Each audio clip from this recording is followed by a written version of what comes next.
አንድ የእሷን ለውጥ ደግሞ እኛ ማየት እንፈልጋለን አይደለ? እሷ በእንደዚህ በገንዘቤ ኮራው፣ በገንዘቤ ይሄን ቤት ገዛው፣ በገንዘቤ ይሄን መኪና ገዛው ብላ እንግዲህ ቤተሰብ በጣም ብዙ አዳዲስ ነገሮች እያየን ነው። ብዙ አዳዲስ ነገሮች እየሰማን ያለው ነው። እንግዲህ ሁላችሁም እየሰማችሁ ነው ያላችሁት። በጣም ደስ የሚሉትም ነገር እያየን ያለ ነው። በጣም ደስ ብሎኛል። ያው ብሩኬ ለወንድሙ መኪና ገዝቶ ስጦታ ሰጥቶለታል። ብሩክ ላይ በጣም ትልቅ ለውጥ እያየን ነው። በጣም የሚገርም ለውጥ እያየን ነው። ቤተሰብ ሰው እንደዚህ ከትንሽ ተነስቶ ትልቁ ነው። ብዙ ለውጦችን ስታዩባቸው ትኮራላችሁ። ለማንኛውም ይሄን ቪዲዮ በደንብ አድርጋችሁ ላይክ፣ ሼር፣ ሰብስክራይብ አድርጉልኝ። ላይካችሁ አይለኝ፣ ሰብስክራይባችሁ ፕሊዝ ሰብስክራይብ አድርጉ። እስቲ ስለ እግዚአብሔር እስቲ ሙስሊሞችም ስለ አላህ ይያችኋለሁ። ሰብስክራይብ አድርጉ። እስቲ ምንድነው ሰብስክራይብ ማታደርጉኝ ግን? አድርጉ እስቲ በፈጠራችሁ አምላክ አድርጉ። እንደው በምትወዱት አድርጉ። እና ለማንኛውም ወደ ቦታችን ስንመለስ ቤተሰብ ሰው ሲለወጥ ሁላችንም ደስ ይለናል። ሰው የሰውን ለውጥ ማየት በጣም ያስደስታል። ይሄን በደንብ ያዙልኝ። ብሩክ እንግዲህ የሚያደርገው ነገር ሰሞኑን እያደረገ ያለው ነገር ለሁላችንም ሰርፕራይዝ እየሆነ ነው። አንደኛ ለሀይሚዬ ቤት፣ ሁለተኛ ለእናቱ፣ ሶስተኛ ለወንድሙ መኪና ገዛ። ይሄ ማለት ብሩክ በጣም ትልቅ ጥሩ ገቢ ያገኘ ነው ማለት ነው። ለውጥ እያየንበት ነው። እግዚአብሔር ይመስገን ቆንጆ ነው። እኔ ደስ ብሎኛል ለሱ ማለት ነው። እና እሺ ያው አየን ለውጥ።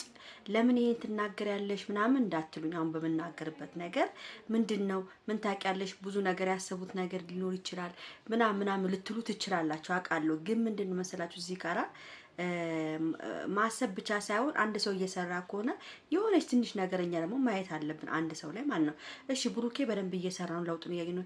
የሀይሚዬ ይሳ ነው ምለው አሁን እኔ ሀይሚ ቢያንስ በአሁኑ ሰዓት መኪና መግዛት ነበረባት፣ መኪና መያዝ ነበረባት። ቤቱን እሱ ከገዛላት የእሷ ብሮች የእሷ የምትሰራው የዩቱብ ብርሳ ነው ምለው እኔ የእሷን ለውጥ ደግሞ እኛ ማየት እንፈልጋለን አይደለ? እሷ በእንደዚህ በገንዘቤ ኮራው፣ በገንዘቤ ይሄን ቤት ገዛው፣ በገንዘቤ ይሄን መኪና ገዛው ብላ እኛ ደግሞ ማየት እንፈልጋለን። ይሄን የሀይሚዬን ለውጥ ደግሞ ማየት ያጓጓናል። ስትለወጥ ማየት እንፈልጋለን። ሀይሚዬ በአሁኑ ሰዓት ምን እያደረገች እንደሆነ ሰው መኪና ሲገዛ ዋው ሰርታ ገዛች፣ በጣም ደስ ይላል። ቤት ዋው ትላላችሁ። ብዙ ነገሮች ወይ ሱቅ ወይ ሱፐር ማርኬት ወይ ምናምን ዋው ለውጥ እየተመጣ ነው እንዳለ። ግን ሀይሚዬን ነገር አሁን እያየን ነው። ብሩክ አሁን ቤት ገዛ፣ ለራሱ መኪና ገዛ፣ ለወንድሙ መኪና ገዛ። በቃ ብዙ ለውጦችን አየን አይደለ? የሀይሚዬን ደግሞ እግዚአብሔር ደግሞ ያሳየን ነው ብሎ እኔ ማየት እፈልጋለሁ። ሀይሚዬ መኪና በራሷ ገዝታ ወይ የራሷ ቤት አዲስ አበባ ላይ ገዝታ ይሄን ነገር ደግሞ ማየት እንፈልጋለን። የሷን ለውጥ ደግሞ እንደዚሁ ብሩኬ ለውጥ እንዳየ ነው። ብሩኬ ጥሩ ገቢ እንደሚያስገባ እንዳየ ነው። የሀይሚዬንም ገቢ ብናቅና ብሩና ለምን ወቅመናችሁ የምትገዛውን ነገር ለምሳሌ ቤት ከገዛች ለምሳሌ መኪና ከገዛች ምናምን ለውጧ ደስ ይለናል። እኛ ማወቅ ስላለብን ለውጧን ማለት ልክ እንደ ብሩክ ልክ እንደ አብርሃም መኪና ገዝቷል፣ ቤት ገዝቷል ምናምን። ለምንድን ነው ሴቶቹ ለምንድን ነው እንደ ወንዶቹ ማይሆኑት ነው እኔ የምለው። ወንዶቹ ቶሎ መኪና ይገዛሉ፣ ቶሎ ለውጥ ይታይባቸዋል፣ መኪናውን ቤቱን ምናምን። ግን ሴቶቻችን ላይ ለምንድን ነው ማናየው ይሄን ነገር? አብሮ እየሰሩ ከሆነ የሁለቱም ለውጥ አንድ አይነት ነው መሆን ያለበት። ማሻአላ እይታቸው አንድ አይነት ነው፣ በደንብ የሚታይላቸው አንድ አይነት ነው። ግን ሴቶች ለምንድን ነው አላውቅም ወደ ኋላ ይቀራሉ ልበል ምን እኔ ብቻ አላውቅም። እና ለውጣቸው ምን አሁን የሩታ ራሱ ለውጥ እኔ አሁን አላየሁም። የሩታ ለውጥ እንደ ጉድ ነው የሚከፈላቸው፣ ግን አላየሁም። ምንም የተገዛ ነገር የለም። ምንም አብርሃም ነው ገዛ የሚባለው፣ መኪናውንም አብርሃም ነው ገዛ የተባለው። መኪናውንም ራሱ ይተያዘው አትያዘው ያየነው ጉዳይ የለም። አሁን ወልዳ ጨርሳለች። እንግዲህ መኪና እውነት እሱ ከገዛላት መኪናውን ደግሞ እስቲ እናያለን ስትነዳው ማለት ነው። መማር ካለባት ተምራ ማለት እና ሴቶቻችን ለውጣችሁ ማየት እንፈልጋለን። እኛ እንዳትጎዱ ነው። ለውጣችሁ ማየት ለኛ ማስደሰት ነው፣ እንደሰታለን።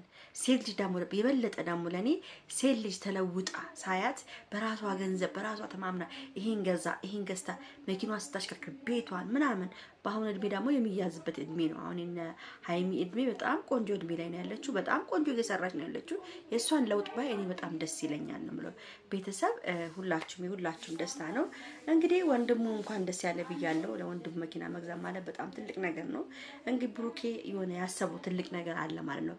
ከዚህ ሀገር ሊወጣም እያሰበ ስለሆነ ነው ለሁሉም ቦታ እያስያዘ ያለው ሀሳብ እቅድ መጀመሪያም አቅዶ አስቦበትም ሊሆን ይችላል ይሄን ነገር እያደረገ ያለው የራሱ የሆነ እቅድ አለው ማለት ነው እንጂ በጣም ፈጠን አለ። ብቻ ካይን ያውጣክ ነው የምለው። እግዚአብሔር ካይን ያውጣክ፣ ከእግዚአብሔር ከመጥፎ ነገር ይጠብቅህ፣ እግዚአብሔር ይስጥህ፣ ይሙላልህ፣ አሁንም ይጨምርልህ። ሀይሚ ያንቺንም ነገር በቃ አንቺ መኪና ይዘሽ እየነዳሽ የራስሽን ነገር ይዘሽ ደግሞ ለማየት ያብቃን ነው የምለው። እና ብሩክ ያሰበው ነገር አለ ሊሄድም ስለሆነ ይሄን ነገር እያደረገ ቦታ እያስያዘ ያለው እንግዲህ ይመቸው ነው የምለው። እኔ ምንም ልናገር አልችልም። ሀይሚዬና ብሩኬ ታርቀው አብረው ቢመጡና ለውጣቸውንም አብረው ብናይ ደስ ይለናል። እኔ እንጃ ብቻ ሀይሚ እግዚአብሔር በቃ ይጠብቅሽ ባለሽበት ነው የምለው።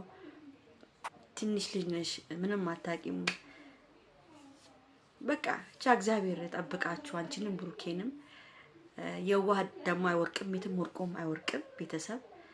ስለዚህ ብሩኬም የዋህ ነው፣ ሀይሚዬም የዋህ ናቸው። እንግዲህ እግዚአብሔር ይጠብቃቸው፣ ተስማምተው ታርቀው አብረው እንዲመጡልን ነው የምንፈልገው። እኛ ምንም የምንፈልገው ነገር የለም። ለማንኛውም ቤተሰብ ወዳቸዋለሁ፣ አከብራቸዋለሁ። ይሄን ቪዲዮ ላይክ፣ ሼር፣ ሰብስክራይብ አድርጉ። ቻው ቻው።